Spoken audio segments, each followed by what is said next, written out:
Good morning, everyone. A very warm welcome to all of you to Franchise CXO Dialogue. The series involves learning from thought leaders at leading franchise organizations. I hope you all are keeping safe and healthy. My name is Ashita Marya, and I'm the CEO for Franchise India. I'm very excited today to welcome Arjun Mohan. He's the CEO for Upgrad India. And IIM Kozhikode alumni has gathered rich experience while working with companies like Tata Motors, Titan Limited, and Byju's.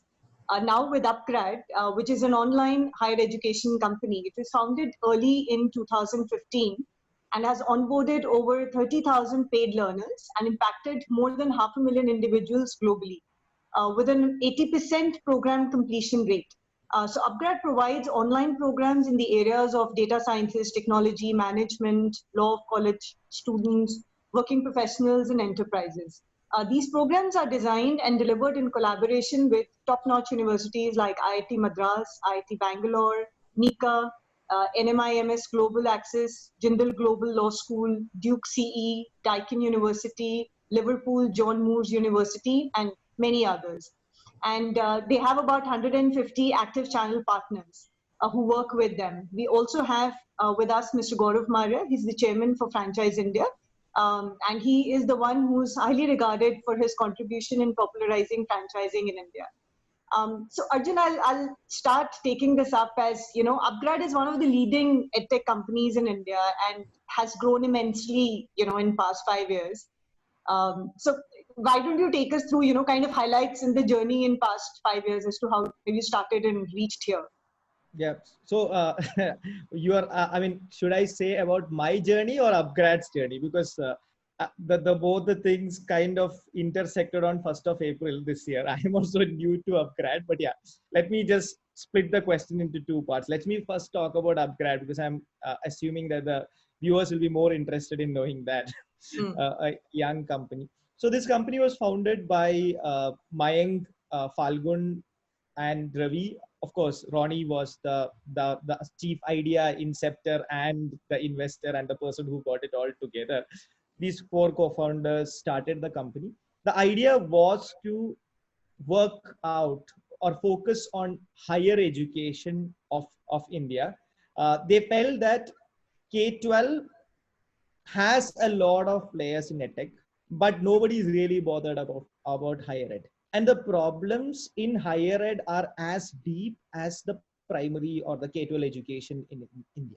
So if you look at our GER, the gross enrollment ratio, I mean, which is in press now, thanks to the new education policy, we do really bad in it. While advanced country like US or European nations or even the large Asian giants like China do extremely well. They are in the ratio of 70 to 80%, while we are still in close 20s or low 10s in a lot of states. So their idea was that, or their insight was that this GER is low because of two reasons. One is the access. Most of India doesn't have access to these colleges. They don't have one in the locality. There are very few good colleges which people aspire to go, and most people don't get there. Second is affordability. It's just not about finding a college. Maybe it's a government college and the fees is less, but there are a lot of other things, right? You have to move to a new city. There is a lot of cost involved in that. You have to create, I mean, an ecosystem there. You have to live there. The living expenditure. It's most of the people in smaller towns in India don't find it affordable. They think that it's better to go figure out a small job and just make a living there. So this was in fact really pulling our nation itself back. So their idea was that we can only revolutionize this if we create a higher ed platform which will solve this problem of infrastructure. It's actually it's actually an education infrastructure issue more than anything else, right? So solve this infrastructure issue by bringing the best teachers, by bringing the best curriculum, the updated curriculum what the industry wants to the students. And that's where the whole idea of online as a channel came into picture. So this is where it got conceptualized. The company has been dealing majorly with postgraduate products, the latest what industry needs, which is in data products, data science, machine learning. We recently got, I would say, a year back, we seriously got into management education with a lot of MBA products. And now from this quarter onwards, with the online learning becoming a new license which the government is coming out with, we are getting into undergrad products also. So where upgrad stands today is we want to be everything for a student post K-12. We have a lot of schools that there is deep penetration of good schools, medium schools, different levels, because thanks to the private players in most of the towns and cities of India. Uh, while higher ed is still a problem. And this is what we will try to solve by taking the entire thing online and bringing the best universities to you. That is where the same point you said, right? We have courses from IIT Madras, we have courses from IIIT Bangalore, MICA, international universities like Deakin and Liverpool, Moore, all these things. So this is what Upgrad tries to do. Now, to add few more things about me, I joined Upgrad in April. I joined remotely. I mean, I have never been to office. So in some essence, you can say that whatever we have been preaching, we are living it now. Literally, every aspect of our company is online now. Be it onboarding, be it delivery of our product, be it sales, be it marketing, everything is online. Like every single thing. We are even producing content online now. The teachers are using their laptops and phones to record their videos. That's remotely getting sent to our editors, and our producers and directors online produce content, and we are updating that in our system. So that's where we are going to. This is the new way of life. So I joined from Byju's. So I have been in edtech ever since edtech as a term originated in India. Been with Byju's since the earlier days when we were a coaching center. Then initially was involved in product, then marketing, then sales. Then we had an acquisition in the US where last year, most of my time I was in US taking care of that acquisition and growing the international business. So you can say that I've been one person who have worked in edtech starting from test prep to K-12 to K-10 to K-3 to early learning and now professional education. So that's briefly about me and about Upgrad. Fabulous, fabulous. And I think the timing itself is very, very interesting, Arjun. I think whatever we were thinking about would, get into a maximum speed, and a lot of these things which were restricted by conventional education, because like if you say foreign universities never wanted to bring these programs to India because they felt that students would stop coming to their universities, and there's a huge amount of revenues which these countries do. Well, I mean, I feel that they would still go. That's not going to happen but I feel that this is the opening up of a new way of learning. And post K-12, you're absolutely right. I think the opportunity was much wider, and a lot of dropouts were there because people were not able to pursue their learnings. And now with this ability available, both economically and also by convenience, I think this would open up a huge opportunity. And I think congratulations to you to be part of this whole life cycle. So you have been early adopter of early member of edutech community, and then now being part of this company. So congratulations. Thank you so much. Thanks. So, one thing, I've always been interested in asking, so I thought I'll ask you today, Arjun, that, Simon Sinek, I kind of hear him a lot nowadays from past 3-4 months. And he says that, company culture is a concept that is easier to experience, than to describe. So wanted to understand from you as to, how is it represented well in Upgrad, and what really you stand for? And then in second part, would want to understand that how is it that you look forward to, kind of inculcate and maintain it down the line, since you have channel partners and being into education quality is, of an utmost importance. So how do you do that? Yeah. So I just want to add to what you said, the whole company culture about experiencing, right? By extension, and this is something which Ronnie keeps telling, right? He says that company is what its top management is all about. It finally starts showcasing the characteristics of the people who is building it and making decisions. right? So he says that, so you improving as a person is extremely important if you want the company to improve and grow. So what is that you acquired new today? And I'm a firm believer in that, because I think it's finally about how do you experience culture basis the decisions we make, right? And what is the basis of these decisions? It's our belief system, it's our moral code. So as a person, I am a big believer of fairness, and I'm a big believer of persistence and hard work. And that's what I try to do in every organization I have worked for, and Upgrad is no exception. So at times it involves, and not at times, a lot of times it involves setting those rules and being strict about it. But one thing which I am always particular is that everything you do should be fair. Anybody, internal or external, who is getting associated with the organization will only be excited and will have a long-standing relationship with the organization if they know that there is fairness in it. If they know that if I work hard, I will be rewarded and I will grow. And the organization will ensure that people who are not following this mechanism will not go ahead of me. In my experience, what I've seen is that this gives them a lot of confidence and a lot of focus on what they need to do rather than being worried about anything else. So that's the culture we have been trying to build. And that is the culture we have been persistent on. To be honest, it's not an easy thing to work, especially when there is so much of uncertainty and so much of changes in all our life. Okay, and like work, I'm sure that 90% of us is experiencing working from home for the first time in their life. They've never really worked from home.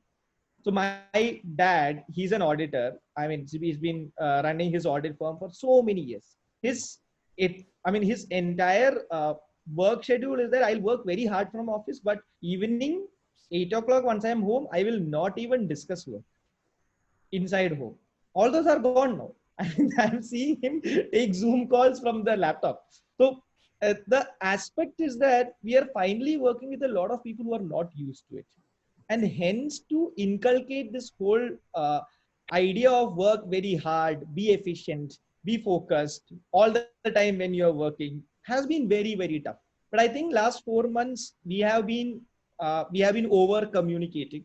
We have been talking continuously, ensuring that everyone hears us and hears the logic in it and makes them understand that this is not a temporary lull. Maybe this is the way we are going to live. So you better learn this. So that's been interesting, and this is the culture we want to show as an organization, and that's what we have been working on. I would say we are 80% there, 20% we will get there in probably next couple of months. Excellent. And how do you see the reaction today from the market viewpoint? I mean, is the adaptability moving as fast as you think that people are shifting?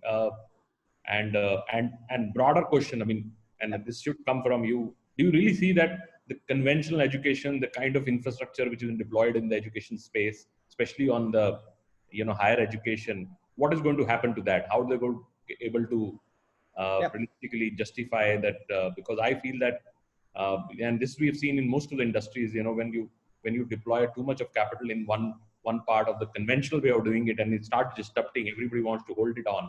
How soon this and how real is this disruption? Yeah, absolutely. So number one is, as you rightly pointed out, Gaurav, I mean, there have been a lot of noise. I mean, I'm sure that you have seen it and you have been following it. Since the end of March, it has been, EdTech has arrived. This is the next thing. Every investor is investing, huge growth. But you would have observed that nobody has been talking much about the Q1 revenue after Q1 closed, right? There's been a lot of noise in April and early May. So what I'm seeing is that the traffic has gone up disproportionately. There suddenly is a large number of people who wants to look at online education, who is figuring out, okay, what is this? I have never done it in my life, but is it really effective? So a large number of fence sitters have started sampling it. So in Q1, I would have seen around 5x, 6x growth in traffic. And this was the case across, right? More so in K-12 because kids are all sitting at home. What will they do? Kuch to padhna padega. So the traffic was high, but I did not see, and this is across EdTech, I did not see a conversion into revenue at the same lines. Because one is, see, finally, education is just not chocolates. It's chocolates and your broccoli also. So you cannot expect that with entertainment, you will be able to sell it, or automatically Indians will come and buy these high ticket size products. So you need a infrastructure to do that conversion, which is basically your sales and marketing engine. So whoever had it has been able to convert that 5x, 6x growth in traffic into probably 1.5, 2x times revenue, which is particularly basically our case also. But whoever has not had it, whoever believed that, okay, Indians also will automatically come and buy education like Westerners do with a Coursera or with a Udemy, did not see that happening, because Indian mentality is very, very different.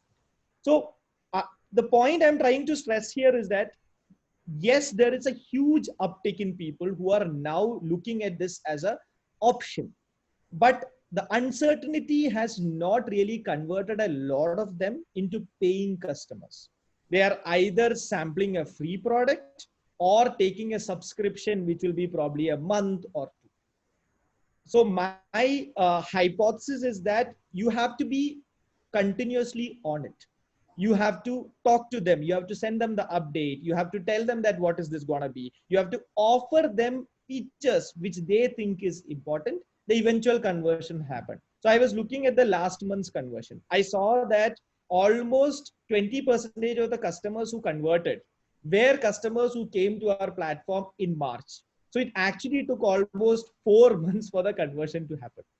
But slowly, slowly it's happening. So in my mind, online education definitely has arrived. It is no question a penny drop moment, but don't expect the tide to turn in a month or two. It has to happen over a period of time.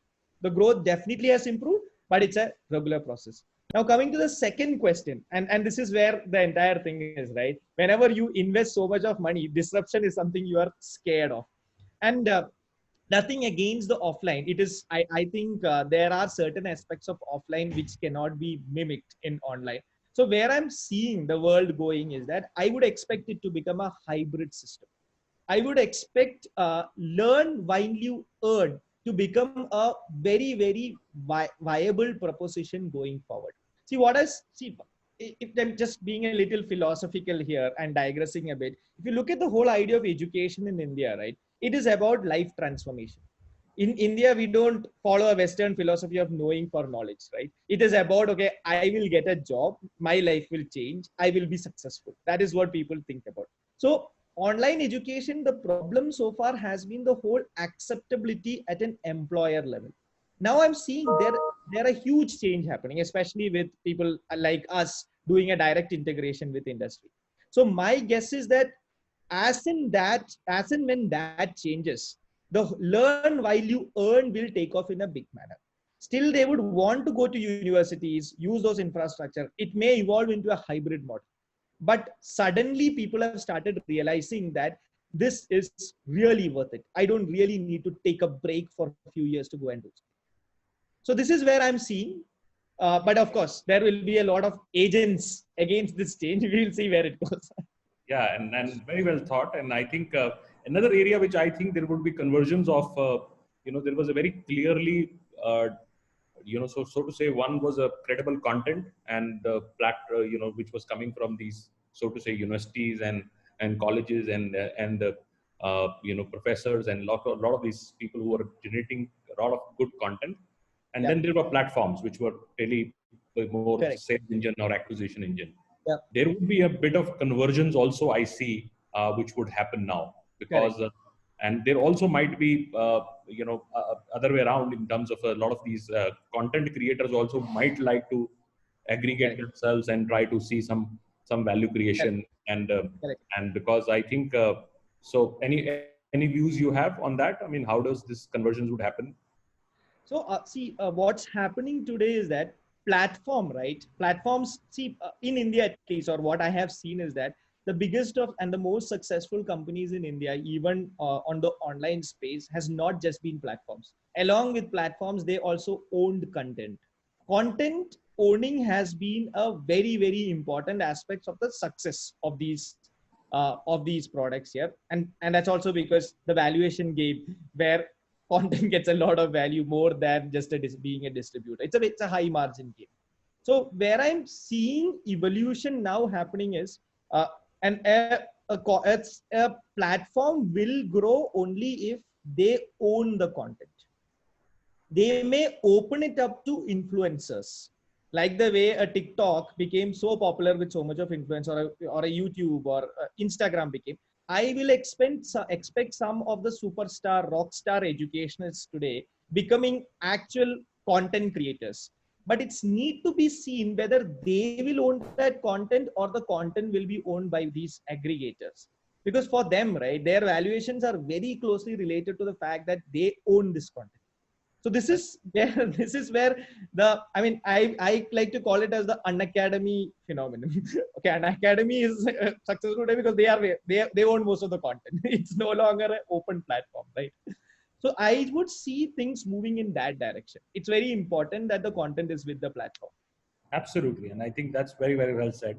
And I think people who would, this winner would be who would own the content, and IP would be built and value would be built on the content side. Yeah. Over to you, Ashita, for your question. Yeah.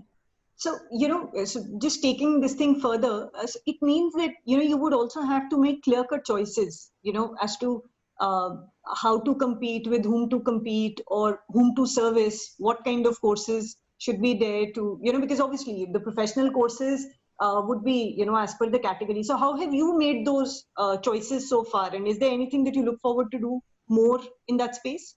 Yeah.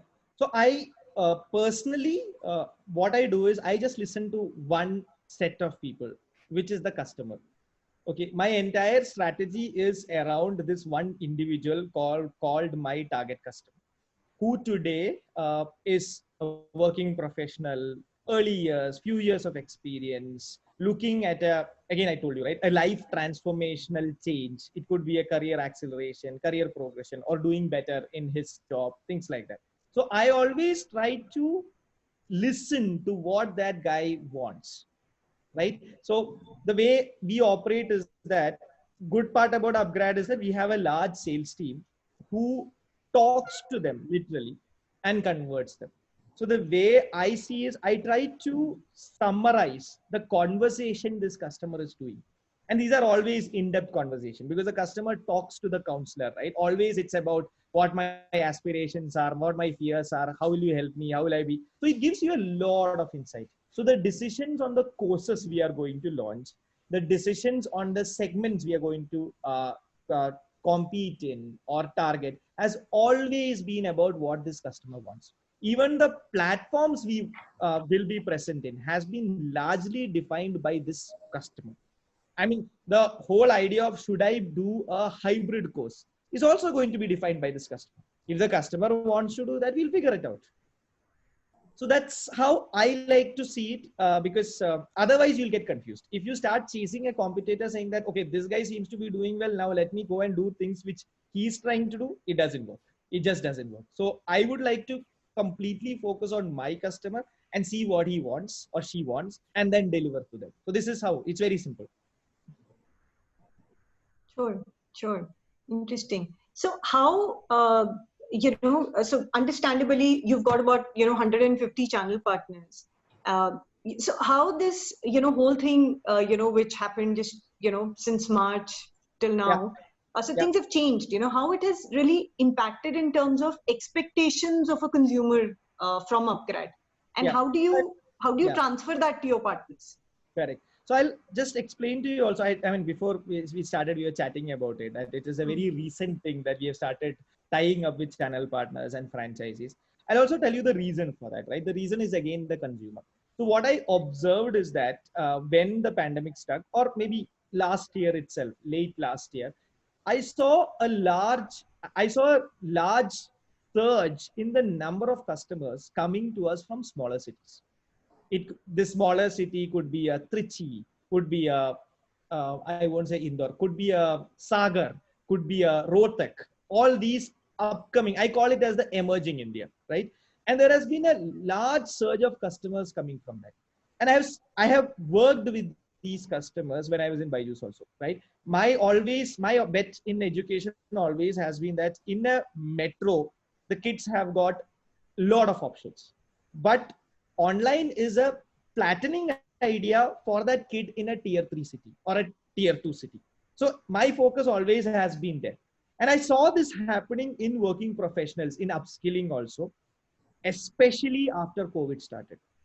So when we delve deeper, what we realized is that a lot of these people were in SMEs, entrepreneurs, who suddenly now understands that they need to upskill themselves.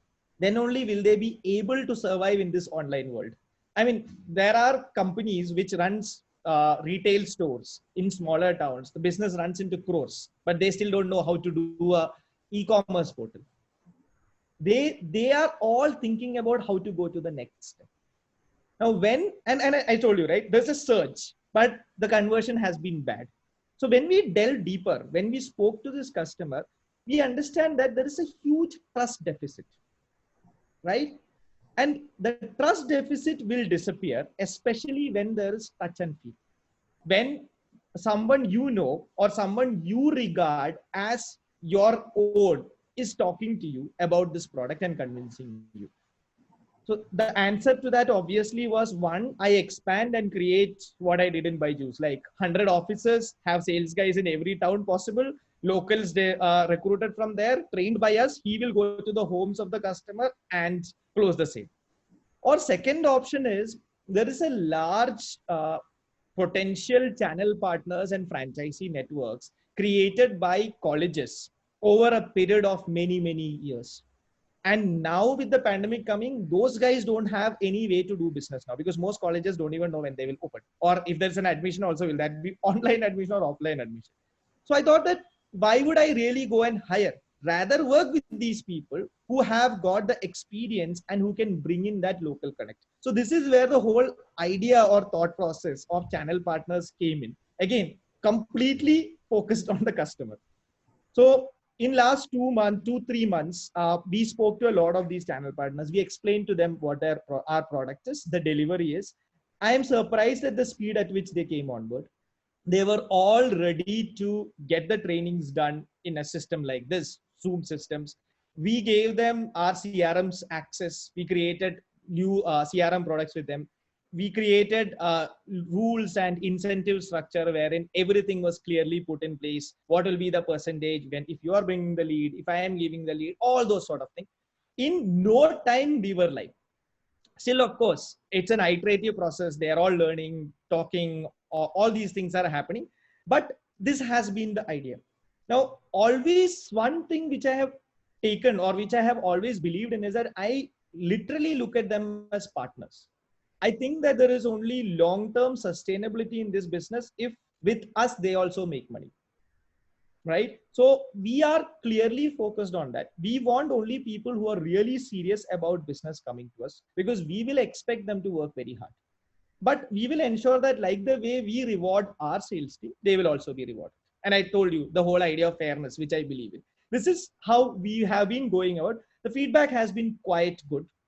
And that's also when I thought I will start engaging with Franchise India, because this is the platform which gives access to the largest number of partners in the country. And talking here will also let me ensure that our message goes out to them. And if there are interested parties, they can always talk to us. So this has been what it was. A very short journey, but yeah, I am very excited about the future of this journey.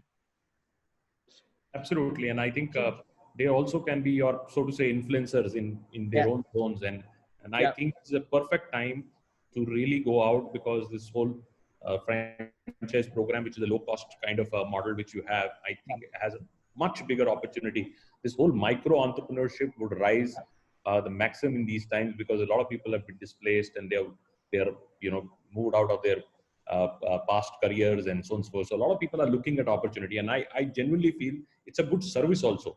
It's a good service because you are able to empower a lot of people who can, with you, can take their life in control and their opportunity in control. Yeah, absolutely. That's what I'm very excited about, because finally, as an entrepreneur, as an organization, it's finally about the number of lives you touch, right? And number of people you make successful. Years down the line, if they come back and tell you that because of you, I was able to build a business, or because of your upgrade, I was able to make myself successful. That's great. So when I was with Tata Group in Titan, I have seen how, as an organization, Titan reaped so much of benefit by having this partners who initially came in as uh, like trade dealers. Then they realized that this company is going to go big, so they became distributors. Then they took a retail store, they became retailers. So that network, right? I used to run that network for quite some time. So that network in my mind is the strongest support system which Tata Group has, most of its companies. And then there's cross-selling between the companies. One guy who came in as a dealer initially has a Tanishq showroom also, Titan showroom also, a Titan I Plus also, Tata Motors showroom also. That's how the ecosystem grows. So all the big success stories in India today, I mean, the legendary ones, be the ITC or Tatas, are companies who have been patiently growing this network, which is what, as an organization, we also want to do in long term. It's a small start, but the dreams are big. And absolutely, absolutely. I remember one of the Tata distributors, once a lady was in Agra. I still remember there were multiple partners. They had Tanishq, they had Tata Motors, and she was building a mall. And she said, "I will only use the steel which is from Tata." So that's a kind of a fan following, right? So they become followers for the business, and surprised to me that even from a consumerism, from a consumer decisions, also she was so fussy that everything to do with that group.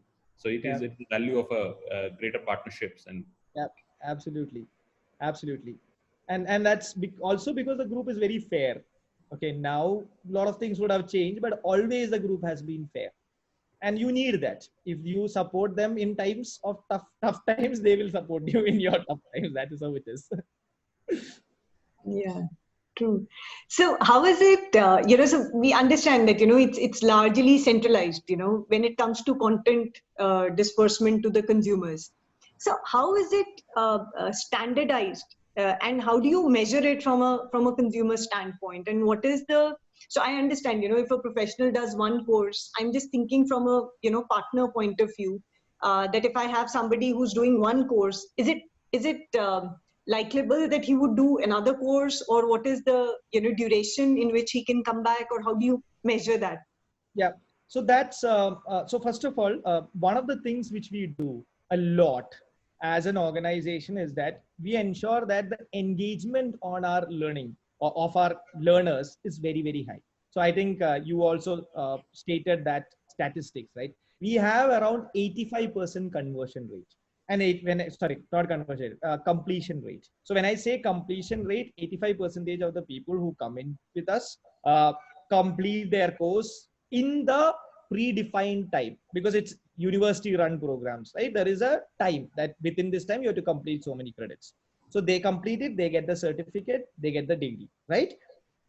There will be some group of people who will say that I don't care, I just want to complete it off, don't worry about it, I will do it in a self-paced mode because I don't have time. If I include that also, it comes to more than 90%. Now that, compare that with the MOOC platform where the completion rate is 2%. So the same thing which I told you in the beginning, right? Education is just not about chocolate, it's about broccoli also. So you have to ensure that they understand this, and there is enough social infrastructure around it to make them complete it. So we invest a lot in mentor services. There is like almost one mentor responsible for each student who will follow up with the students if the engagement is going down, if he's not submitting the assignment in time, so on and so forth. So we ensure that the student gets the best out of the program by completing, and then probably placement services, so on and so forth. So engagement is a very, very important metric we chase, and we ensure that that happens. It is because of this that good number of our learners come back to us. So currently, if I look at it, we have approximately 12 to 15% of our learners who are coming back to us and taking multiple courses. Now, this you should see from the perspective that I have only postgraduate courses. I don't even have a structuring of it. It's only postgraduate. So there are multiple people who are taking multiple courses. With UG coming in, I'm hoping this number will really go up. Right? So finally, it is very important that we give value to that customer basis his expectation after when he spends so much of money and takes the course with us. And that's something which we very, very much stress on. Okay, that's interesting. So everything happens centralized. Yeah. Sorry. Yeah, everything happens centralized. So just sorry, I missed that point. So what happens is that to ensure that the quality is at the level we want. See, one of the biggest advantage about online education is that you will get access to the best teachers who would have never come and taught in a school near yours, right? That's the biggest thing. So what we ensure is that we curate the content centrally with the best of the people who are experts in their industry. But at the same time, we weave out the learning journey so that these people come at the right things, right times in life. So this is completely centrally built. And this is one of the reasons how we are taking the next level quality to everybody available. So there are few things which are centralized and there are few things which are completely decentralized. So for instance, I told you the sales part has to be decentralized. The marketing part marketing part will be centralized at a delivery level, but there will be some aspect of BTL which has to be decentralized. The content creation and online delivery is obviously centralized. So the way we are looking at is what is the best efficient way to do things. And there is also a good question which I think somebody's asked, Priyank has asked, very interesting questions. You know, online education, especially for a higher education, essentially revolves around your career, you know, so which means that your employment and things of that nature. How soon that mindset for employers would change? Yep. Because that would be a big driver for this online education, because historically we call it a formal and non-formal education. Non-formal never got recognized Yep. purely predominantly because the organization or institutions, the world out there, which is never recognized them. So everybody wanted that if you don't hold a degree, then you're not certified. If you don't get and so then we get into the whole cycle of what is UGC approved, Yep. which is ASC. Now this has become a one body, but how this cycle would break? Yep. Yeah, so I think I mentioned earlier in one of the responses, finally, it's all about the job. So the recognition at an employer level is what is most important. So see, a lot of people ask me this question, that what is Upgrad's value addition? Finally, you are getting a IIIT Bangalore degree or an IIT Madras degree online. Are you the platform provider? I can also ask these people to come on YouTube and take the classes, right? What is the value add? A lot of people ask me. So this is, and this is how I have always seen it, right? What Upgrad does is it brings in that employability layer to the entire thing. What's the biggest issue today with our education system? Our education system, we all respectfully accept and keep saying that this is at least 10 years behind industry, right? We all say that. And this is the problem. Every big organization today has a large training program after a fresher is inducted. They don't expect that first few years there is any value coming out of this, because they know that, okay, his education is outdated. So what we as Upgrad did is that all our courses are co-designed and co-built. We work with the academics and the industries. So if I take an example, if you look at our data science course, half of the syllabus is delivered by practitioners, the data scientists in companies, CEO of data science companies, who actually tell them what is happening in the industry. All the courses have got live projects. They have got thesis presentation on practical problems where they apply this. And most importantly, at the end of we also have a career services team, which ensures that we connect our students to multiple companies.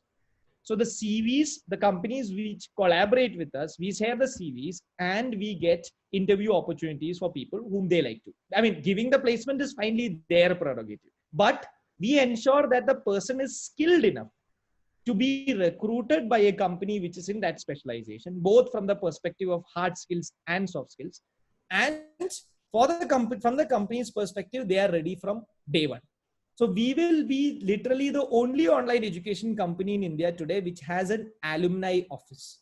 We have an alumni network. We have proof across the industry that people whom we trained can be the kind of employees these companies wants. So slowly, we are working with each and every one of those employer to change that mindset. Thankfully, this government, the new rules of education is also helping us. They are now trying to say more and more that online education is same as that. The whole idea of bringing online degree, where the certificate is exactly the same as an offline institution, is a movement in that direction. So I am totally with you when that question comes in. Employer is a very important stakeholder, and like the way we work with learners and our partners to make the business successful, we have to work with them also. So this is how we are handling this. Sure. Your questions, Ashita. You're a mute.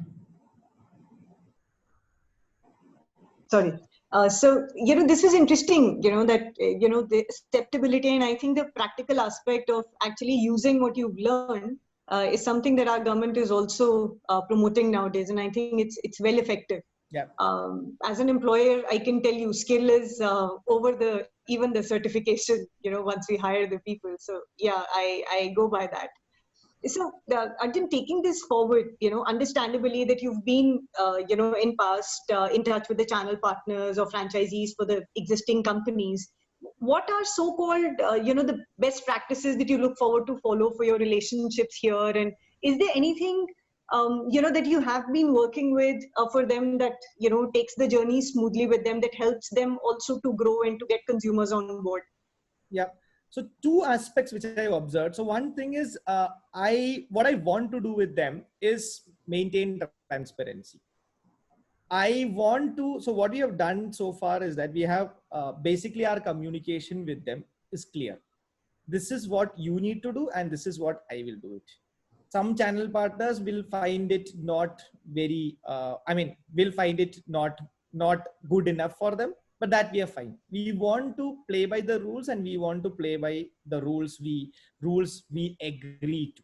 So one part I believe is important is the transparency part. Second aspect is the whole online bit. So we are a technology company. We work a lot on technology products. So a lot of things we try to make efficient by using technology. We want our channel partners, our partners generally also to start thinking like this. They should not expect us to send a person there to meet them every now and then. They should not expect us to do an offline training. That is not going to happen. Even after the pandemic goes also, that is not something we will be able to do as a nimble-footed organization. So this is another thing which we are clear. One is the clarity of the rules. Second is the clarity of the processes. What can be expected from us, right? So, and of course, I mean, the firm believe that both the companies, both the partners, we and them should make money in it. So we will deal with all those things fairly. There will be also what we had tried to do is there is a lot of communication we try to do with these partners. We have invested on channel partner managers who are continuously in touch with these guys, giving them update, telling them what is happening, taking care of their resolution. Resolution is a very important aspect, especially with this such kind of complex channels coming in, right? You have your channel, you have partners, you have franchisees. So where does the sale go? There has to be clear-cut rules. There has to be grievances redressal mechanism. So all those things are what we have set up. So far, it's been all good, but then it's very early stage. I think all these things will become important when the business grows and the bloodbath starts, right? So you have to ensure that there is no bloodbath. Yeah. And we call it a 3 stages of a franchisee or a partner onboarding, which is the dependent, the interdependent, and independent. And this life cycle is a very a continuous life cycle. And at this stage, because they all joined in, they're more dependent to you. And they would need a lot of support, a lot of guidance, a lot of regular engagement. Right. And the problem is a lot of people get into the business like this, and this is self-starter. You need to be yourself doing a lot of things. Yeah. And sometimes they get back to their whatever they were doing and they lost control, and then they start blaming the company and say, look, I became your partner because I was not able to make money, especially when it's a kind of a direct sales kind of a function. You know, it's not a retail function where you just open up a shop Yeah. and customer would come to you. So Yeah. it takes a lot in the dependent stage, at least from an education and activation process viewpoint. And then once they get into the interdependent and then the independent, when they become independent, then they are themselves good enough to handle. But I think the first two stages are very critical to achieve that. Correct. No, that's a I mean that's a nice way to put it. That's exactly, I was just thinking when you were saying that dependent, interdependent, independent. That's exactly what it is. If you are able to identify those stages and do the interaction with them accordingly, then you make it successful. Absolutely. And I when I do trainings with companies, and I always tell them that put into three baskets. And if as a journey we are able to take, say, we got 150 now as a dependent, how many we will move them that they now started doing performing and they become a little bit of interdependent with us. They do something, we do something, but there is a correlation. And how many goes into the independent stage, and how this basket is continue to move month on month. And that cycle is very important. And mature companies would have a very strong cycle to really do that. And some would not be able to do that. They would take much longer period than a few others. And some would be very sharp to fly very fast, but they will not be consistent. So all these answers would become a very complex. But you have a lot of good franchise and channel experience. I'm sure under your guidance, things would be able to be much in control then. And a lot of people, I don't know, I mean, they don't understand how to manage channel business. So it's very, sometimes can be very complex in that sense. Yeah. And you have to be patient is what I have realized. I mean, if you are not patient. So in my experience, so I told you about the Tata experience. Tata experience was a very successful channel network. I tried, or I would say half-heartedly in Byju's, we tried doing it. It was a failure. And in Upgrad, I am restarting it. Let us see where it goes. So far, it has been good, but it's all about having patience is what I realized. You can't expect things to happen like tomorrow. Let's hope things will be fast at least. Absolutely. True. Yeah. So there's, one question related to that, do you give any geographical rights or, geographical priorities to these partners? Yeah. So, see, that is where we started with, right? I mean, the initial idea of franchise partner, which was there in Upgrad, was about a retail store where the customer and the parents of the customer can come experience the brand and so on and so forth, right? But with pandemic coming in, all of that flew off. We may bring it back after things are stable, but as of now, it is channel partners we are working with local intelligence and local understanding, right? So we are trying to be geographically you say cognizant on getting the channel partners, because the whole idea itself was to bring a person who is from that locality, who understand that locality. So although today his mobility is constrained, he's talking on call, I can argue that I can give a lead from Madhya Pradesh to a person sitting in Bangalore also. He may convert. But then the whole idea is not, I mean, like the purpose is not met there, right? The idea was that he's a person from locality. He knows that when he talks to the sales, the customer, he knows that, okay, this is not a company like this. I know that you would have heard about this college which was there in the locality that did not work out well. Their placement is like that, but this company is getting you this. So that local touch will only come in if I have local partners, right? So we have tried to bring in that whole geographical aspect in it. And they have also been responding well. But as of now, we are not doing any exclusivity. I don't believe in exclusivity at this stage, because what will happen then is that exclusivity will kill the competition and kill that aggression and ambition to go. So at this stage, we are not trying to do it. We are trying to see if we have partners who will emerge out and become like someone who can handle that territory. Then we can look at exclusivity and all. As of now, we are not doing it. Okay. And also, I also feel that while major distribution come from these micro partners, but there can be an opportunity for you to look at later bigger partners who have much more capability of penetration and involvement and putting some strong direct sales teams and so on and so forth, because then they would be able to do and build more capabilities in a particular region, which is Sure. say, and underpenetrated regions like say Northeast. Northeast is a very big Got region, but might need somebody who goes deeper into that yeah, and penetrates the market. got it. Right. So there's like the super distributors, Yeah, which somebody who's able to really develop. We call the area developers, the people who would actually develop the area, yeah, uh, and uh, so that can be a good opportunity to look at. understand. Perfect. Sure, sir. Yep. Ashta, we are running on the time, so you have some final questions from your side. So, I understand that you have a budding entrepreneur at home. So, do you help your wife? I understand that she started the mom store. Do you help her in any way, or she's completely on her own? She is completely on her own. So she is in that independent stage, which Gaurav was talking about. She runs it herself. Yeah, and she has been. So it's currently doing quite well. I think the pandemic also worked out very well. The whole idea of going out when you're pregnant is not even something people are thinking about now. They all want to do it online.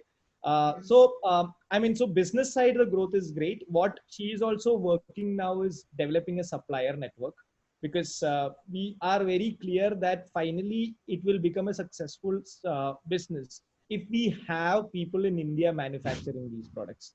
So Frank, the tough part about our nation is that we want to do a lot of things, but actually on the field, hota nahi hai.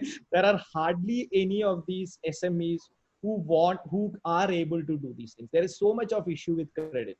So we have been trying to work in that direction, creating a supplier network who can do it. And it's not, see, it's not really a patriotic decision or anything like that. It's purely a business decision. Because if you import today and if you make in India, right, the difference in pricing is almost 1/5.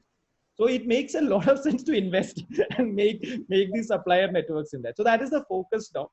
Logistics and supply network and other things. So that is also one place where if there are people who are interested, please reach out. That is some place we can work together on. True. So, having said that, she's busy, in her own venture, taking care of 1 3-year-old. Yeah. Who's managing cooking the South Indian food? Yeah, so I think that gets managed somehow or the other. Somehow or the other. The best part about South Indian cooking is that you can do it real quick. Right. True. So what is it that you're reading nowadays? I understand that you're an avid reader. So something interesting? So the problem with work from home is that you literally work all the time. You don't get time to switch off at all. So that's been so I used to travel a lot. I mean, a lot in the sense I used to be on the road for 4 days a week. That's used to be my travel schedule, literally. So that's how I used to do my reading, because you don't have anything else when you are traveling, right? You keep reading. So that's how I used to cover it. Now, ever since the pandemic, I've been locked out of reading. I've been reading very, very, very less now. So the recent book I'm doing is a book on South India. It's called as it's the history of the Coromandel Coast, which is Western Tamil Nadu and Kerala, how the origins happened. So I'm very interested in these kind of things. So that's what I keep reading. Phenomenal. And I'll take one question, which is more about having a investor and a co-founder like Ronnie being on the business. While we all know Ronnie very well, so he's somebody who speaks his mind and also is very active kind of an investor. So he's not like a passive investor. So how does this marry? With you in leadership now, and you have so to say a co-founder and investor who also has his own very strong opinion. How does it marry? Interesting question. So first of all, Ronnie is a co-founder. We are not calling him an investor. He's very involved in the business. So what he has done is that so the good part about Ronnie is that he comes with so much of experience and so much of this astute intelligence about things that he will see something 3 days before you would start thinking about it. Okay, so what he does is that he ensures that he overall sees the entire thing, sees the direction, and gives us those hints to push us in the right direction. So that's how we are all playing our part. Yes, and you're absolutely right. Ronnie is very upfront. He will tell you what is there in the mind, but he's also a very reasonable person. If you are talking to him in data, I mean, like your point of view, and then we sometimes, I mean, like most of the times he is right, or sometimes we are right. Finally, it's all data driven. It's if you are able to prove your point with data, he accepts it. And sometimes a lot of times his point of view is right, where we go back and make those fixes. So it's always better to have a person like that in house who will help us not to do those bigger mistakes, right? So we have been able to do the, I mean, so far, touch wood, it's been great. Let's see how this entire team will scale up the business going forward. And absolutely, you're the right place, right time, and under your leadership, I think the upgrade would find is a next level of growth. So our congratulations to you, what you've already accomplished. You know, you're very seasoned professional, and now leadership with you in a right kind of company. So I think the company would see a major growth coming through. Thank you. Thanks, Gaurav. Thanks a lot. I've heard a lot about you. This was fantastic opportunity to talk to you at this, I mean, in a forum like this. Great. Extremely good conversation. Probably we can meet sometime after the lockdown is over and continue these ideas. Yeah. Definitely. Thank you so much, Arjun. It was lovely talking to you, and certainly all the best wishes to you. I'm sure the format will go further leaps and bounds.